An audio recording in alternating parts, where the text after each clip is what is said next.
Welcome to Team Perry's Step Out of Line podcast, featuring co-hosts Perry and Lori Finkelstein. Together, they explore, meet, and share inspirational stories with guests who have made a positive impact in today's world. This podcast resonates with our hope to make this world a better place one step at a time through love, acceptance, and uplifting conversations.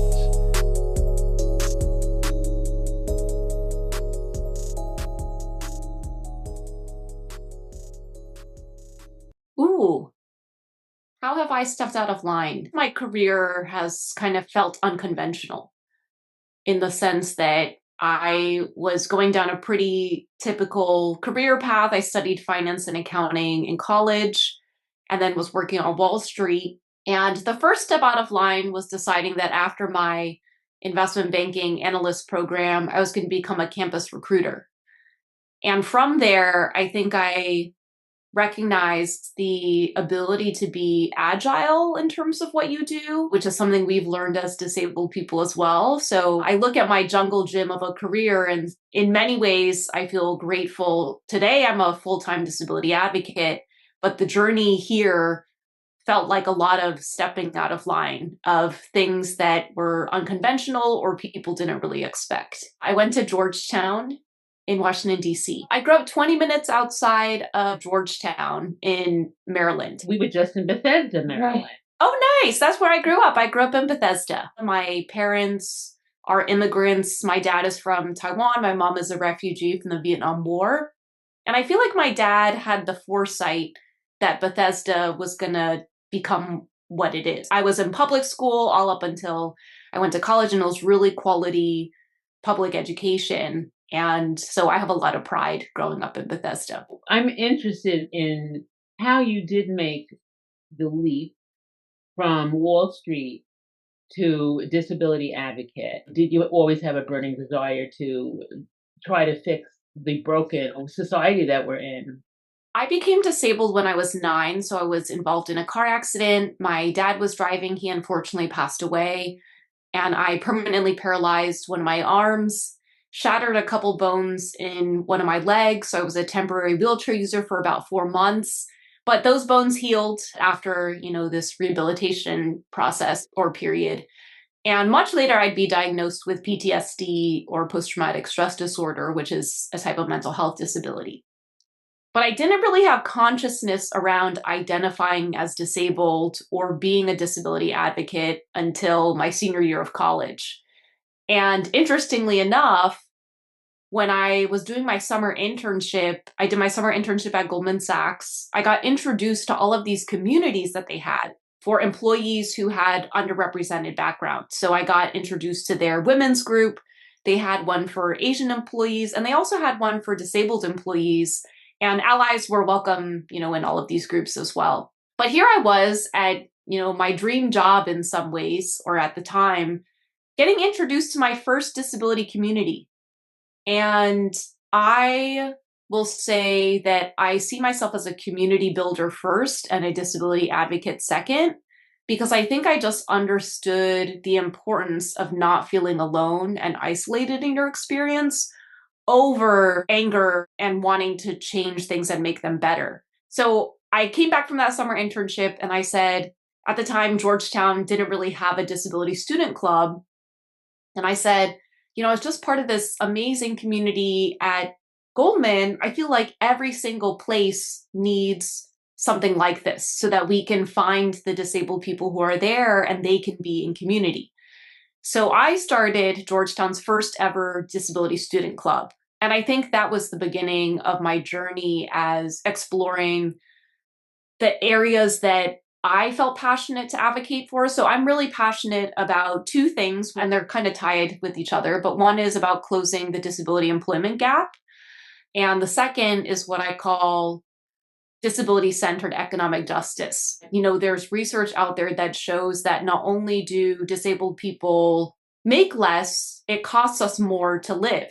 Right. And it's not just the baseline things that most people think about, like, yes, maybe more medical costs or mobility devices, but also, for Tiffany, who can only use one arm, I'm not able to put my luggage in the overhead compartment, so I always check a bag, right? Or for someone who may have some mobility disabilities, maybe you need door-to-door service and public transit, if the stop is a couple blocks away, that still isn't accessible for you, right? So it's all these additional everyday costs that we don't really think about. So that's called the disability tax. But I will say, I probably felt like I was like an angry advocate for the first part of my journey because I thought that was the only place that I could be, was sitting in frustration and anger. And I guess over time, I've had to learn that I single-handedly, pun intended, am not going to dismantle ableism, right? It happens in community. And I recently felt privileged enough to be able to go to DC and do some advocacy around trying to protect Medicaid. But I also am sharing other people's stories as someone who currently is not on Medicaid, right? So how can I also use my privilege to advocate in spaces so that our entire community gets lifted up as well? I made this shift to try to find more balance in my life because I think that my sustainability and Perry's sustainability really rests in us having rest and making space for joy, while also understanding that we're up against a system that has been so deeply ingrained into our society that many of us are just starting to have the language around. Perry's, I think, big thing is she doesn't want to wave her disability in front of her. Look at me, I have a disability. She's Perry first. And like her disability, everything else is just part of her. But she's still just like you and I are just people first. And then everything else is, I think, comes after that. I don't identify as someone with a disability because that's not my whole identity. It's not who I am. I don't think of myself as disabled. When I think of myself, it's being an entrepreneur, a creator, a writer, a dog mom, the list goes on. I think in some ways, I don't think that being disabled makes me any less of a person, right? And in a lot of ways, I think part of the shift that I'm hoping for is a cultural identity around being disabled, right? We're part of a community that has culture and rich history. And yes, it's not the only part of us, right? But I will also acknowledge that, when I leave my house, I can't leave my disability at the door. I know that it does impact how I navigate the world the same way being an Asian woman does as well. But everyone kind of has their own journey of kind of exploring what role their disability plays in their life or not. I still remember my high school graduation. You have to go down this line and shake everyone's hands. And I have very limited muscle in my right hand. And I was attempting to shake every person's hand with my right hand, which wasn't even a shake. It was just, here's my hand. And there was a shift somewhere during college where I decided that trying to assert myself to a non-disabled body by trying to shake other people's hands like everyone else wasn't a good representation of who I wanted to be in the world. So how can I lean into the fact that, like, yes, my right arm is paralyzed, so I'm going to shake your hand with my left hand. And I was like, I'm going to become a really confident left-handed handshaker. And in some ways, it's like, oh, I become memorable now because I'm the left-handed handshaker. And at the same time, I feel like it's an appropriate representation of how I want to be in the world, which is I'm not trying to hide away or shy away from any parts of myself, but this is how I do it. And it may be different than how you're used to, but can we coexist together? Why would you struggle trying to fit in when it's just not doable? It's not feasible. I wonder if it comes with age. I do wonder. Now, you also have a foundation. We have a couple things. One is Diversability, which is really our community and helping to end the cycle of social isolation for disabled people. But I run one other initiative, which is called the Awesome Foundation Disability Chapter, where every single month we award a $1,000 grant monthly to a disability project around the world. And just this month, as we're recording this in June of 2025, we announced our 100th grant winner, which has been pretty cool. So we distributed our first grant in April of 2017. And how do you do fundraising? We are structured kind of like a giving circle where we average about 10 trustees who each contribute $100 every month. And that makes our grant for the month. Is your family in awe of you? So in addition to me in the car, one of my brothers and my sister were also in the car. And so this was something that affected the whole family. I think that my mom could be more supportive, but it's hard because the car accident was a tragedy that affected the whole family. And I think that everyone heals in a different way. So I don't know if they have outwardly been supportive, but I also just have to acknowledge that everyone is healing in their own way. People always ask Perry, or I do, if there's anything that you can change about yourself or anything that you can change about your life. Is it you wouldn't want to be on a ventilator your whole life? And she always picks something that's not related to that. And it always surprises me that you kind of accept of the way your life is, things that you can't change. And, that would be like a crazy dream. And then you just, something else that might annoy her about her body that has nothing to do with a disability. If there's anything that you could change about yourself and be different, do you have like anything that you would think of? I guess when I think about it, right, this is the one body and life that we're given. My dad passed away a day after his birthday. I think about that a lot. And I guess if I could change anything, a lot of the why behind my work today is someone I call 9-Year-Old Tiffany. And I wish she didn't have to experience something so difficult that she couldn't grasp her mind around. But I also wish that someone had asked her if she was okay. I mean, I got diagnosed with PTSD in 2019, which was 22 years after the car accident. I'm not sure. I trust that everything happens for a reason that we may not know at the time. But I do think about her a lot and being dealt a difficult set of cards and not feeling like she had the support that she needed. But I also wonder if I would have become the person I am if she hadn't felt so alone for so long. I mean, I don't know any different. So this is just how I've always been. I was supposed to have on 9/11 when everything went down. I had a therapist come over. I was 2 years old. First therapist ever in my life who was supposed to help me process things, and she had to leave because she was screaming about 9/11. And that was the rest of my therapy journey. But I do think maybe like I should have had therapy or someone to talk to when I was younger, which might have helped me now that I'm older. We both have PTSD and anxiety. Just from everything that you go through as someone like myself or someone like you who have past traumas. And you just have to learn how to process it and to deal with it in your own way. I feel like what you do is so vital and so important to somebody like Perry, who does feel alone, or she's getting older. She's going to be probably living at home, because she needs 24/7 care. And how do you deal with that when your siblings are like moved away and they have their own life, and here she is stuck with two crazy parents? She copes. She just got a cappuccino machine, which she felt like she deserved. She said, "If I have to live at home with you people, I'm getting a cappuccino machine." And I don't think we realized how important community was until all of us were isolated in our homes for one reason or another 5 years ago at the start of the pandemic. And that's really, I think, when it came to light. I mean, our overall well-being has always been our mental health, our physical health, and our social health. And social health meaning healthy relationships, social connection, and community. But I think up until that point, it hadn't been elevated to the consciousness that community wasn't just a nice to have, it was a must have. I think that having community is important.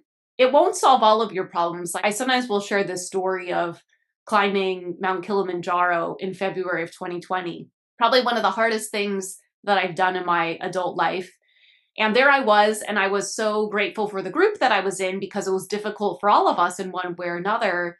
But at the end of the day, it was me hiking the mountain, right? And so it's like, how do we understand that healing and grief and support come in community? But part of it is our own personal agency over it and figuring out whatever those coping mechanisms or those strategies are as well. Do you want to talk about your book, The Anti-Ableist Manifesto? So I wrote the Anti-Ableist Manifesto in response to the question, how can I show up better for the disability community? And this book came about from a social media series that I have called the Anti-Ableism series. And the series starts the same way. It says, do you want to be a better ally to disabled people? And then if I have a guest on, sometimes they'll say yes. And then the one thing that they wish people knew or did to show up better for the disability community.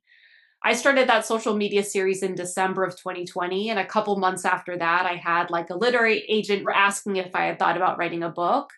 And so I thought about, okay, I've been in this disabled body for almost 30 years. I've been active as a disability advocate for about half that time.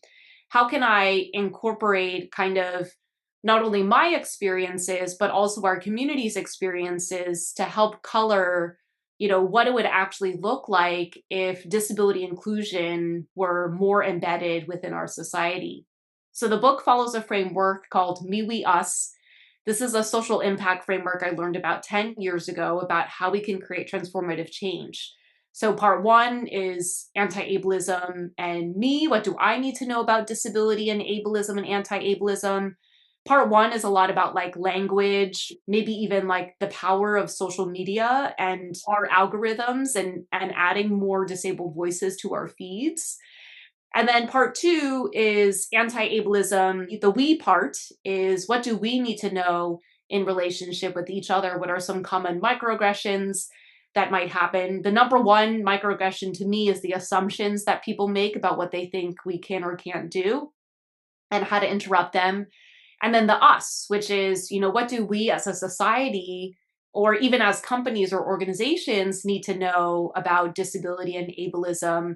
And in part three, you'll find a lot of kind of like what I call the business for disability inclusion or the business case. It goes into the research around how companies are more profitable if they champion disability employment. It talks about disability entrepreneurship as many of our pathways into employment or self-employment, and also talks about how we can get more civically engaged and show up at City Hall or, social media advocacy and other things like that. The first draft of it, I wrote using speech to text technology. I think that the most important part for me was having a really detailed table of contents, which is not necessarily how I started. So I actually wrote the last chapter first and then thought about what are some other kind of chapters that I think would appear in a book like this. And so every chapter is actually structured in a similar way. It opens with, story or data, and the takeaway is kind of the chapter title. And then we'll have some like actionable suggestions. And then every chapter closes with reflection questions. And it's introduced in the introduction of the book, but I believe that ending ableism and discrimination starts with self-reflection because we need to know where we're starting from in order to know where we're going to finish. But my own access needs were, typing a 90,000 word manuscript would probably put way too much strain on my non-injured arm. So I use speech to text technology to help not only save the transcripts, but it also saved the audio. And that kind of became the outline for a lot of the chapters that I could then go in and edit and flush some of that out. So Perry started writing a book as well. I started writing it, but I get tired very easily because I can't type so fast or so much at a time. And unlike you, I can't use the speech to text because it doesn't understand me. And I can't do eye recognition because I have migraines. So that's not an option. So my only option is to type a little at a time, but it's like taking forever. But I think part of it is just figuring out how you're going to do it in your own way, right? So you know that you get tired in certain ways. And if this is something that is a priority to you, maybe it's like figuring out the parts of the days when you're going to dedicate to this. I mean, for me, I also feel really grateful. I was working with a couple book coaches as well. So one book coach focused on what's called like story skills. So making sure that like the chapters made sense and they all flowed well together. And then I also had a coach who was known as a sanctuary coach. So she made sure that the environment around which I was writing was conducive and supportive of me writing. And one of the things I learned about myself is that I'm not the type of person to wake up at 5 a.m. and then write until 9, and then do work on other stuff for the rest of the day, I had to dedicate like 10 hours on a weekend day to kind of just sit in front of my computer. And it maybe wasn't until hour 3 or 4 after I had done all the research that ideas kind of came to mind. Some people worked really well with outlines. I think I was more, let me just talk out all of my ideas and then figure out how it's all going to appear on the page. So because I also knew I made the chapters short because that was what was going to work best for me, that became kind of the framework for how the rest of the book was going to be too. Is there anything that nobody knows about you that you would like to share? Well, this one I only just started talking about. I recently started paraclimbing, which is climbing for athletes with disabilities. And climbing was something I loved doing before I became disabled. Mainly at like friends' birthday parties. This is indoor climbing gyms. So I founded a climbing gym here in Los Angeles and started climbing. And another one of my friends or new friends had sent me a link telling me that there were these national championships that were happening at the end of February. And they were happening in Oakland, which is close enough to LA. So I said, you know what? I'm just going to show up. I tied for last. And then I started getting emails that were like, hey, welcome to the USA National Climbing Team.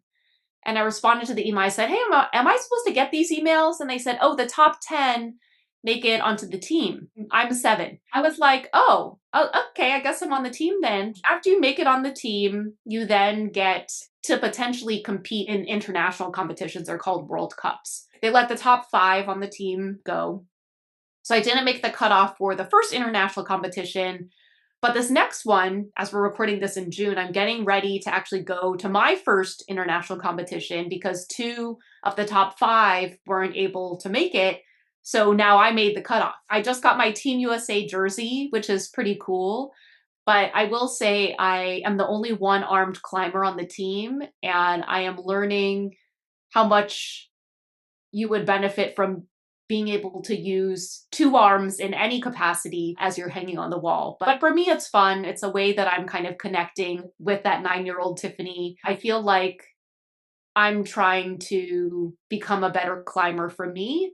And the climbing community is really supportive and fun too. We have climbers who have cerebral palsy, who have Parkinson's, who have all different types of disabilities, who are not only finding a lot of joy out of climbing, but also getting to compete on an international level. And hopefully many of them will probably get to compete in the Paralympics coming up in LA 28. And I will be there to cheer them on. And actually, I wasn't sharing about it on social media because I was embarrassed that I'm a very average, unlikely climber, I guess I'll say. So I wasn't sharing about it. And then I would talk to my Paralympian friends and they were like, oh, I had no idea about paraclimbing. And I was like, oh, if I can use my platform to help become the team cheerleader to raise the visibility of the sport, even if I'm not that great, or maybe I need to change how I talk about it. I'm good for me. But I was like, if I can help the other climbers on the team increase the visibility of their sport to potentially get more sponsorships and other things like that, then I'm happy to share a little bit more, even if I'm a very average climber. I will say, having written and launched a book, it came out last October. I think one of the things I had to learn is like, you're going to be the biggest cheerleader of you.